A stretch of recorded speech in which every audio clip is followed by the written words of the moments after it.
Seja bem-vindo à Primeira Igreja Batista do Pará. Seu vídeo já vai começar. Mas antes, não esqueça de se inscrever, dar o like e ativar as notificações. Quantos têm o texto sagrado, ergam-no. Ótimo. Primícias, vamos considerar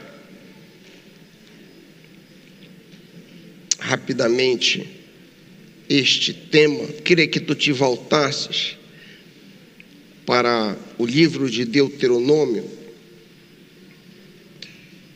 Deuteronômio, quinto e último livro do Pentateuco. Nós vamos ler do versículo 1 ao 15. Acompanha na tua tradução. Deuteronômio, 26º capítulo. Nós vamos ler a partir do 1º versículo. Ao entrares na terra que o Senhor teu Deus te dá por herança, ao possuí-la e nela habitares, tomarás das primícias de todos os frutos do solo, que recolheres da tua terra, que te dá o Senhor teu Deus, e as porás num cesto. Irás ao lugar que o Senhor teu Deus escolher para ali fazer habitar o seu nome. Virás ao que naqueles dias for sacerdote e lhe dirás: hoje declaro ao Senhor meu Deus que entrei na terra que o Senhor sob juramento prometeu dar aos nossos pais. O sacerdote tomará o cesto da tua mão e o porá diante do altar do Senhor teu Deus. Então testificarás perante o Senhor teu Deus e dirás: arameu, prestes a perecer, foi meu pai, e desceu para o Egito, e ali viveu como estrangeiro com pouca gente, e ali veio a ser nação grande, forte e numerosa. Mas os egípcios nos maltrataram e afligiram, e nos impuseram dura servidão. Clamamos ao Senhor, Deus de nossos pais, e Ele ouviu a nossa voz e atentou para a nossa angústia, para o nosso trabalho e para a nossa opressão, e nos tirou do Egito com poderosa mão e com braço estendido, e com grande espanto e com sinais e com milagres, e nos trouxe a este lugar, Canaã, e nos deu esta terra que mana leite e mel. Eis que agora trago as primícias dos frutos da terra que tu, ó Senhor, me deste. Então as porás perante o Senhor teu Deus, e te prostrarás perante Ele. Alegrar-te-ás por todo o bem que o Senhor teu Deus tem te dado a ti e a tua casa, tu e o levita, e o estrangeiro que está no meio de ti. Quando acabares de separar todos os dízimos da tua messe no ano terceiro, que é o dos dízimos, então os darás ao levita, ao estrangeiro, ao órfão e à viúva, para que comam dentro de tuas cidades e se fartem. Dirás perante o Senhor teu Deus: tirei o que é consagrado de minha casa e dei também ao levita, e ao estrangeiro, e ao órfão, e à viúva, segundo todos os teus mandamentos que me tens ordenado. Nada transgredir dos teus mandamentos, nem deles me esqueci. Dos dízimos não comi no meu luto, e deles nada tirei estando imundo, nem deles dei para a casa de algum morto. Obedeci a voz do Senhor meu Deus, segundo a tudo o que me ordenaste tenho feito. Olha, desde a tua santa habitação, desde o céu, e abençoa o teu povo, a Israel, e a terra que nos deste, como juraste a nossos pais, terra que mana leite e mel. Papai, fala conosco nesta manhã, abre os nossos ouvidos, abre nossas mentes para entendermos o que interessa de fato diante de ti. Nos ajuda a ouvir a tua voz nesta manhã, apesar de mim, Pai. Fala conosco em nome de Jesus. Amém. O que de fato Deus espera de nós? Eu já no curso dos anos, recebi pessoas no gabinete pastoral falando sobre a importância de servir mais ao Senhor, a importância de dar mais ao Senhor. Pessoas que já ouvi: eu não tenho sentido nenhum nesse mundo a não ser testemunhar a respeito de Jesus, fazer tal coisa, agir assim ou agir assado. O que Deus requer de nós cristãos em primeiro lugar? Esta é a pergunta que eu pretendo responder nesta manhã. Há uma importante diferença entre as primícias na antiga aliança e as primícias ou a primícia no singular na nova aliança.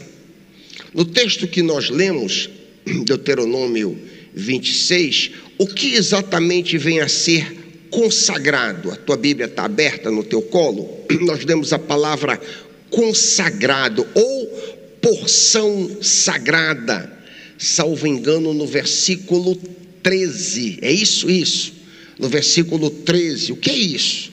A referência aqui é o dízimo, que nós lemos no versículo 12. Quando tiveres separado o dízimo de tudo.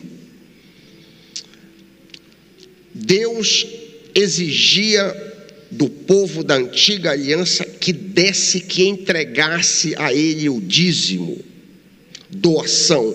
É interessante que Deus, o Deus a quem servimos, o Deus de Israel, o Deus Pai do Senhor Jesus Cristo, o Deus dos deuses, é um Deus doador.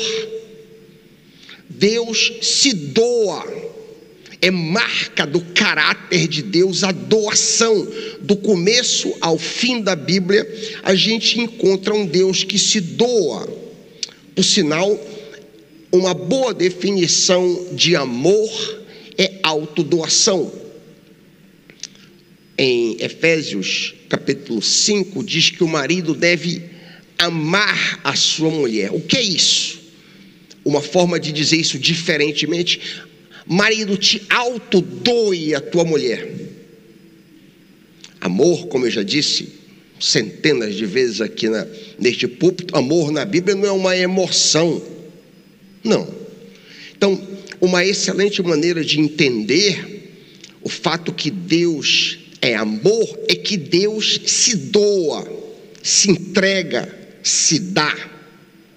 Por exemplo, ao separar Abrão em Gênesis 17, se você quiser ir acompanhando comigo e você é rápido no dedo, aí pode deixar um dedo em Deuteronômio.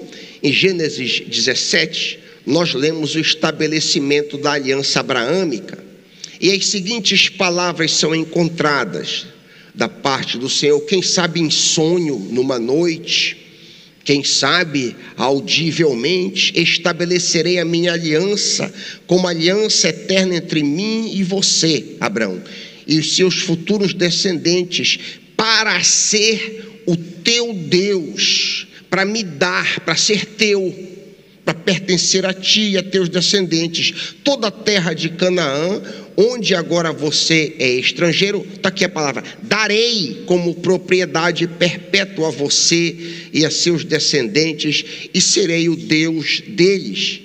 Por assim dizer, vocês serão minha propriedade e eu serei propriedade de vocês. Eu vou me doar, eu vou me dar a vocês. 500 anos depois disso, o Senhor Deus diz aos israelitas, avança um pouquinho, Êxodo 6, 7 a 8. Êxodo 6, 7 a 8. Eu os farei meu povo e serei o Deus de vocês, eu vou me dar a vocês. Então vocês saberão que eu sou o Senhor, o Deus de vocês, que os livra do trabalho imposto pelos egípcios. Eu os farei entrar na terra que, com mão levantada, jurei que daria a Abraão, a Isaque e a Jacó. Eu a darei a vocês como propriedade. Eu sou o Senhor. Você fica ouvindo essa autodoação e a palavra dar nas diversas formas verbais. 900 anos depois que a aliança abraâmica foi estabelecida, Deus fala de novo a seu povo no exílio babilônico. Ezequiel 36, mesmo tema, o mesmo refrão, o mesmo estribilho. Ezequiel 36, 26 a 28, darei a vocês um coração novo, porém um espírito novo em vocês. Tirarei de vocês o coração de pedra e lhes darei um coração de carne. Darei o meu espírito a vocês e os levarei a agirem segundo os meus decretos e a obedecerem fielmente às minhas leis.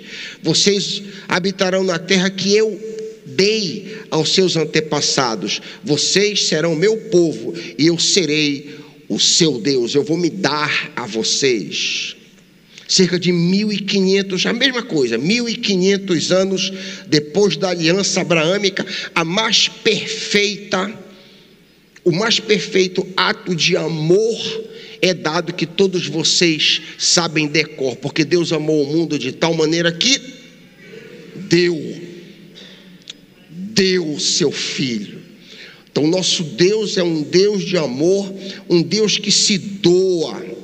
Fosse tudo isso pouco, eu estou apenas pontuando alguns exemplos. No final da história humana, Apocalipse 21, 6 a 7, Apocalipse 21, 6 a 7, está feito, diz Jesus: eu sou o alfa e o ômega, o princípio e o fim. A quem tiver sede, darei de beber gratuitamente, uma outra palavra importante, da fonte da água da vida. O vencedor herdará tudo isso. Eu serei seu Deus, eu vou ser deles, e ele será meu filho, e você será meu. A mesma atitude se vê com relação aos apóstolos. Os apóstolos do Senhor Jesus têm essa mesma atitude de autodoação. Por exemplo, 1 Tessalonicenses 2, 7 a 8. 1 Tessalonicenses 2, 7 a 8. Lemos que Paulo diz que ele poderia exigir doações dos cristãos, mas ao contrário, Paulo, se doa a eles. Abre aspas. Embora, como apóstolos de Cristo, pudéssemos ter sido um peso, tornamo-nos bondosos entre vocês, como uma mãe que cuida dos próprios filhos. Sentindo assim, com tanta afeição por vocês, decidimos dar-lhes não somente o evangelho, mas também, isso aqui é lindo, a nossa própria vida. Que lindo! Olha o coração dos apóstolos. Nós não viemos aqui apenas pregar, nós viemos nos dar a vocês. Que coração pastoral, que lindo! Nós não estamos aqui apenas ensinando uma mensagem, é o que o apóstolo está dizendo aqui. Nós viemos dar a nós mesmos a vocês, Paulo, Silvanos e Timóteo. Havia em Israel, voltando ao Antigo Testamento, 2 tipos de dízimos. O primeiro tipo de dízimo era dado aos levitas, de forma geral para a manutenção do culto no tabernáculo. Noutras palavras, a fim de que o sistema cultico sacrificial fosse mantido, toda a classe sacerdotal tinha que ser sustentada pelo povo. Vemos um exemplo em Números 18, 21. Eu dou aos levitas todos os dízimos em Israel como retribuição pelo trabalho que fazem ao servirem na tenda do encontro. O outro dízimo, segundo tipo, era distribuído de diversas maneiras. Era dado aos pobres, aos levitas que moravam longe do tabernáculo, dado às viúvas, aos necessitados e carentes. Vemos o exemplo disso em Deuteronômio 14, 22, 23. Segundo tipo, ao final de cada 3 anos, tragam os dízimos da colheita do 3º ano e armazene-os em sua própria cidade, para que os levitas, que não possuem propriedade nem herança, e os estrangeiros, os órfãos, as viúvas que vivem na sua cidade venham a comer e saciar-se, para que o Senhor, seu Deus, abençoe todo o trabalho das suas mãos. É isso que nós vemos no primeiro versículo que nós lemos na abertura desta reflexão, em Deuteronômio 26, 13. Você pode retornar a Deuteronômio 26, 13. Retirei da minha casa a porção sagrada, o dízimo, e dei ao levita, ao estrangeiro, ao órfão e à viúva, de acordo com tudo que tu ordenaste. Observa aqui uma coisa: o mesmo Deus que sustentou o povo com maná caindo do céu, poderia sustentar o órfão, a viúva, o necessitado, o aleijado, o cego, o levita que morava longe. Ele podia fazer isso, ele tinha esse poder. Ele fez durante 40 anos, fazendo chover maná do céu. Porém, o Senhor queria que os israelitas fossem bondosos. Deus queria que o seu povo fosse como ele é. Todo pai, todo bom pai. Eu vi uma aberração uma vez, próximo de Castanhal, que eu nunca esqueci. Um pai ímpio disse: eu quero que meus filhos sejam bem perversos. Eu nunca tinha ouvido. Puxa, como é possível um pai abrir a boca? Eu não estou falando de pessoas desequilibradas, mas todo bom pai, todo pai sensato, todo pai que tem algum tipo de tino, deseja que os seus filhos sejam como ele é. É ou não é, meus irmãos? Amém? Deus quer que nós sejamos como ele é. Por isso ele queria que o povo fosse bondoso. Ele queria que os israelitas fossem amorosos, caridosos e doadores. Deus não precisava do dinheiro dos israelitas, como não precisa do nosso dinheiro. Deus não precisa do nosso dinheiro. Vocês acham que Deus não pode levantar até um doador ímpio para mandar recursos para sustentar essa igreja? Nós tivemos um caso aqui, isso aqui está totalmente fora, de um camarada lá dos Estados Unidos que mandou não sei quantos $1.000 de oferta, que já tem vários anos isso. Não sabemos, eu não sei quem é a pessoa. Deus é capaz, Deus não precisa do meu e do teu dinheiro, mas Ele quer que nós sejamos bondosos. Ele quer que nós sejamos como Ele é. Ele quer que nós adquiramos o seu caráter.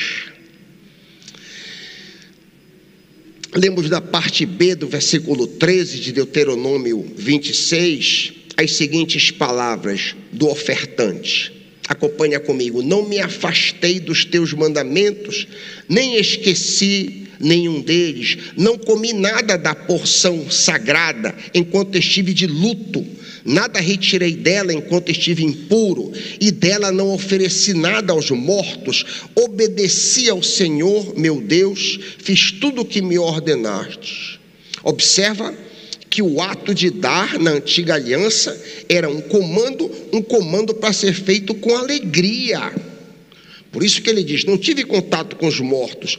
As coisas no Antigo Testamento são muito tangíveis, digamos assim, são pouco espirituais, são tanto concretas, tangíveis. Deus tratou o ser humano como criança, como infantes.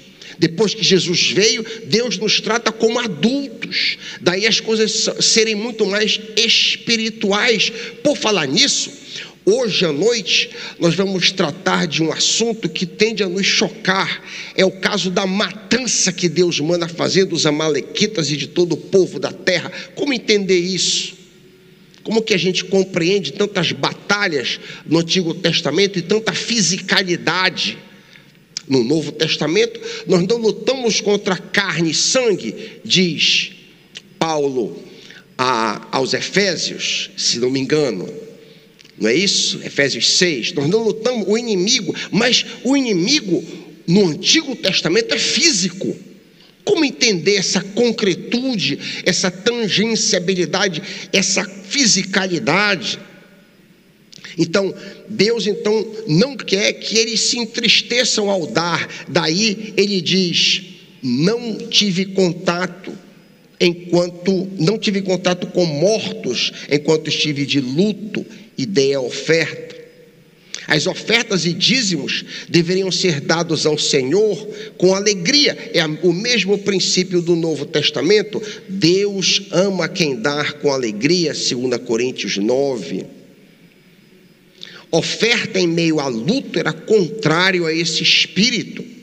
Lemos, por exemplo, em Deuteronômio 16, 10 a 11, celebrem então a festa das semanas ao Senhor, o seu Deus, e tragam uma oferta voluntária, conforme as bênçãos recebidas do Senhor, seu Deus. Alegrem-se perante o Senhor. Então, a oferta tinha que ser dada pelo povo no Antigo Testamento com alegria. E também, eles não deveriam estar cerimonialmente impuros. Levítico 7, por exemplo, 19 a 20, a carne que tocar em qualquer coisa impura não será comida, será queimada no fogo. A carne do sacrifício, porém, poderá ser comida por quem estiver puro, mas se alguém que está impuro comer da carne da oferta de comunhão que pertence ao Senhor, será eliminado do povo. Os pagãos tinham o hábito de colocar comida em sepulcros, invocarem mortos. Tal prática era terminantemente proibida por Deus. Até mesmo tocar em um morto tornava impuro o adorador.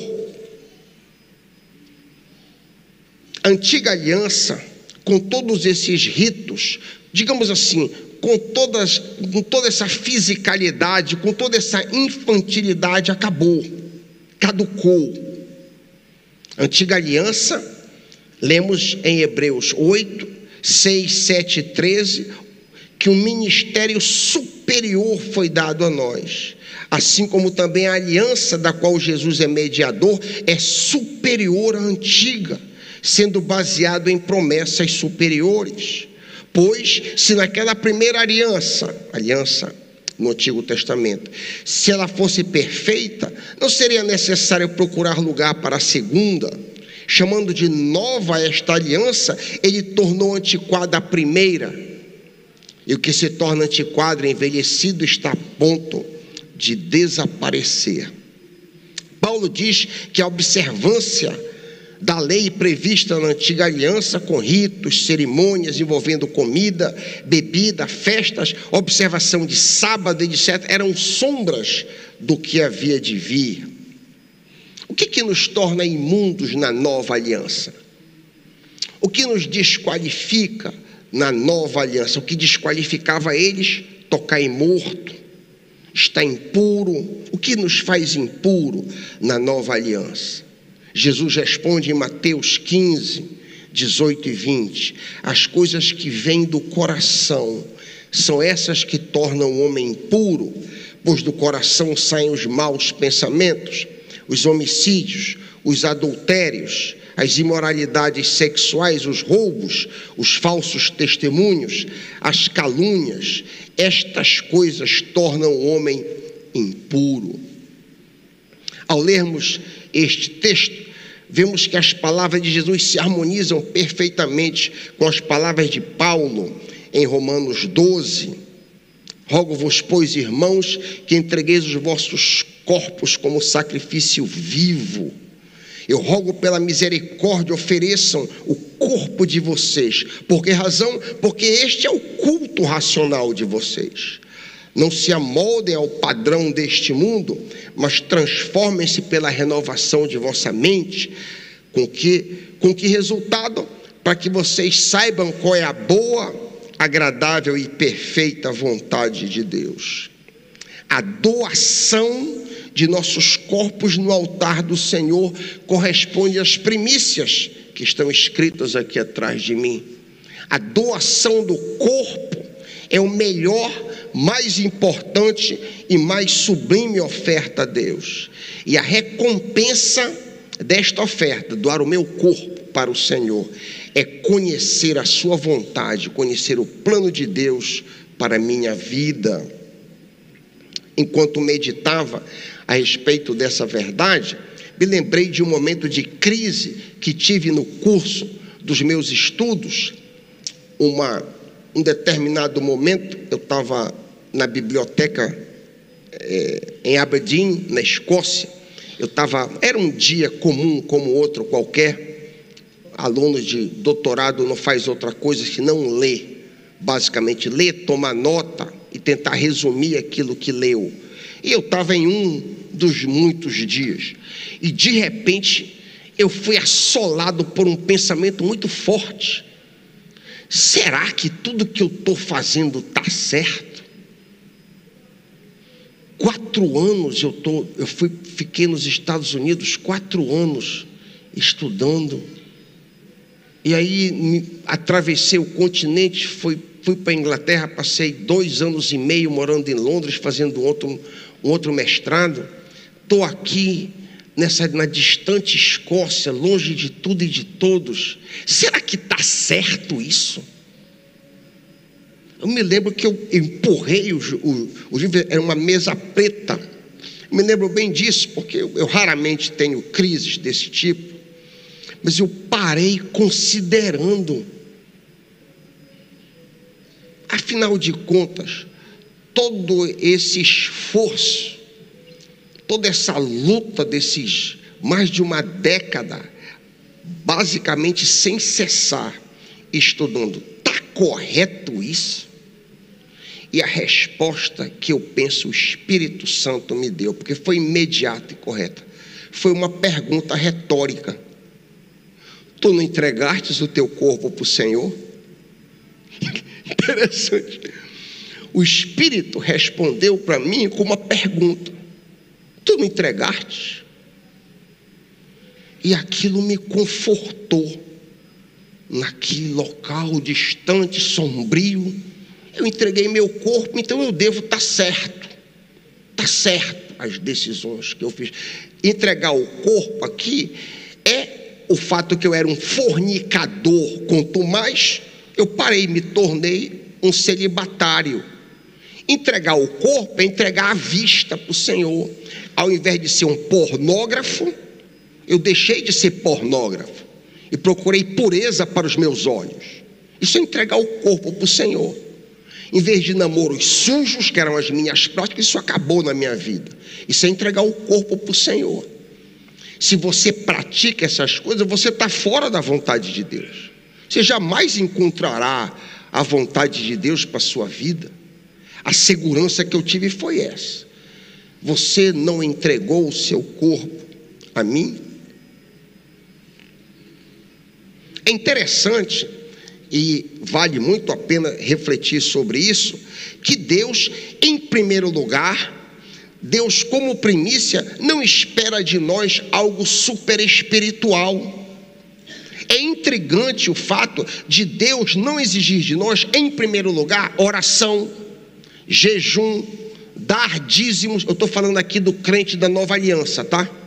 Eu e você. Deus não espera de nós, em primeiro lugar, ouvir pregações, presença assídua na igreja, participação no louvor e outras tantas atividades espirituais, para que a gente experimente a boa, agradável e perfeita vontade do Senhor. Eu não estou sendo contra essas coisas são boas. Várias dessas coisas que eu disse aqui são muito boas. Ser um voluntário, tocar, pregar aqui, como eu, essas coisas são todas maravilhosas, mas não é isso que Deus espera em primeiro lugar. Não é essa primícia que Deus espera em primeiro lugar. Amém, meus irmãos? Eu me faço entender o que eu estou dizendo? Ele deseja simplesmente o teu corpo. Aqui está o teu culto maior.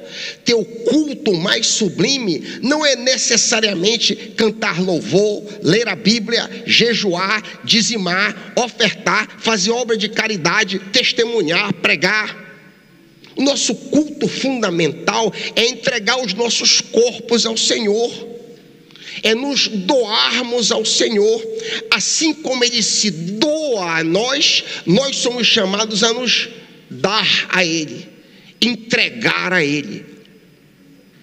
Há um paralelo aqui, um paralelo maravilhoso aqui, entre o apresentar o sacrifício no altar do templo no Antigo Testamento e o apresentar dos nossos corpos como sacrifício vivo. A expressão, isso fica bem claro no exame dos termos originais, a expressão relaciona-se à apresentação do animal perante o altar. A linguagem, rogo-vos, pois, irmãos, que entreguei os vossos corpos como sacrifício vivo, ela relembra muito o adorador no Antigo Testamento, entregando o sacrifício, porém, morto. Hoje nós entregamos o nosso corpo vivo no altar do Senhor. Nós somos chamados a viver para Deus, ao invés de viver para nós mesmos, para os nossos planos e desejos. No Antigo Testamento, como eu disse, o sacrifício era morto, agora é vivo, tende a sair do altar. Pois a gente tem que se recomprometer diariamente, tem que lutar diariamente para colocar de novo no altar. Coloca todo dia, coloca no altar do Senhor, todo dia.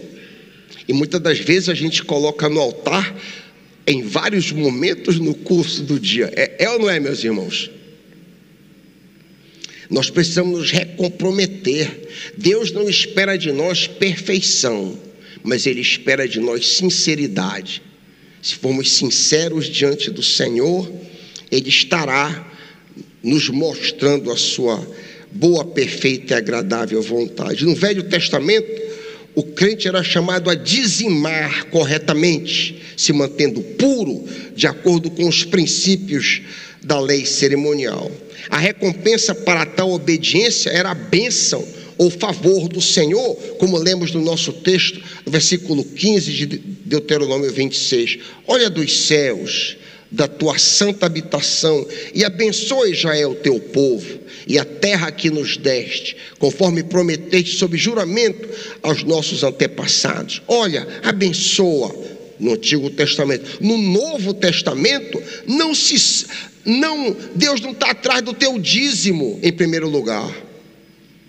Deus não está atrás da tua oferta em primeiro lugar. Deus não está atrás da tua leitura bíblica diária. Tudo isso é importante. Do teu trabalho. Eu vivo para pregar o evangelho. Mas tu estás vivendo uma vida pura? Se tu estás vivendo só para pregar o evangelho, a tua vida está impura, o teu corpo não está no altar, não adianta nada. Não adianta nada. Não adianta você viver para testemunhar, para falar, para pregar, se o teu corpo, os teus olhos não estão no altar do Senhor. Amém, meus irmãos? Entrega o corpo, te doa, te dá para o Senhor. E qual é a recompensa disso, pastor? A recompensa é que eu conheço a vontade de Deus para mim. Eu estou seguro que eu estou na vontade de Deus. Que maravilha! Deus se entregou a nós através de Cristo. Agora Ele quer de nós o quê? Nós mesmos. Ele te quer. Ele quer o teu coração. Um outro exemplo. Não faz muito tempo eu estava aqui no gabinete e recebi alguém que o mesmo refrão. Eu quero dar para você, eu quero fazer isso. Eu disse, minha irmã, você está... Por que tu não dás o teu coração? Deus está muito mais interessado no teu coração. Você, como dona de casa, não tem muito tempo. Te conforta com essa palavra. Não fica consumida com o que tu podes fazer por Deus. Deus te quer, te dá para Ele, isso é suficiente. Eu não quero estimular ninguém a ser preguiçoso e não fazer nada pelo Senhor. Não quero estimular ninguém nessa direção. Mas eu quero cravar esse ponto na tua alma. Deus está interessado em ti. Deus te quer. Deus me quer. Ele se dá para nós e Ele quer a nós mesmos. Este é o teu serviço, o teu culto racional. Esta é a primícia. O teu ser entregue no altar, em nome de Jesus. Amém.